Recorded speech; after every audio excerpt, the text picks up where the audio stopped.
په پیل کې د خبرونو سرټکي. په تېره یوه میاشت کې په هیواد کې د 140,000 برېښنایي پیژندپاڼو ویش.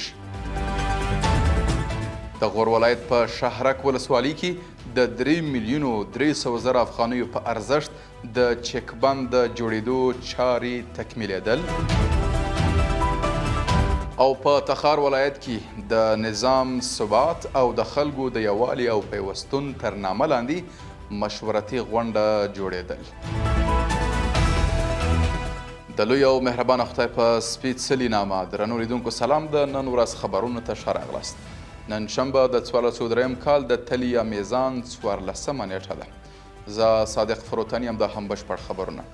د احصایي او اطلاعاتو ملي اداره وایي په تېره یوه میاشت کې د هیواد 140,480 تنو ته برېښنایي تذکرې د 78 اسانه برېښنایي پیژندپاڼو د ویش مرکزونه لخوا ویشل سوي دي.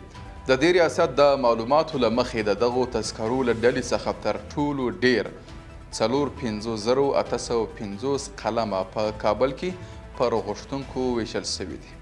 د غور ولایت په شهرک ولسوالۍ کې د 3,300,000 افغانیو په ارزښت چک بند جوړ او تر پرانیستل کېدو وروسته ګټې اخیستنې ته وسپارل سو. د اوبو او انرژي وزارت د معلوماتو له مخې دغه بند د 2,500 متر مکعب اوبو د زیرمه کولو ظرفیت لري او څه باندې 350 کورنۍ ترې ګټه پورته کوي. د تخار ولایت د سرحدونو، قومونو او قبایلو چارو ریاست له لوري د نظام ثبات او د خلکو د یووالي او همغږۍ تر نامه لاندې مشورتي غونډه جوړه سوه. په دې کتنه کې د سرحدونو، قومونو او قبایلو چارو وزارت مرستیال مولوي محمد علي جان احمد د تخار ولایت د قومونو او خلکو د یووالي او همغږۍ په باب خبرې وکړې او د قومي شخړو په له منځه وړلو یې ټینګار وکړ. د تخار والي په دې ناسته کې ویل هیڅ چاته به اجازه ورنه کړي چې قومي تعصباتو ته لمن ووهي.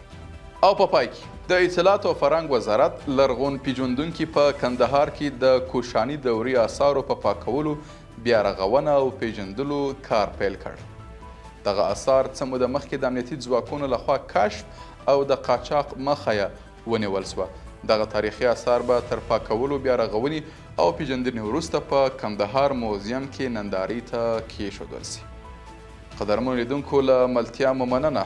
تر بیا ښه وخت او ښې چارې.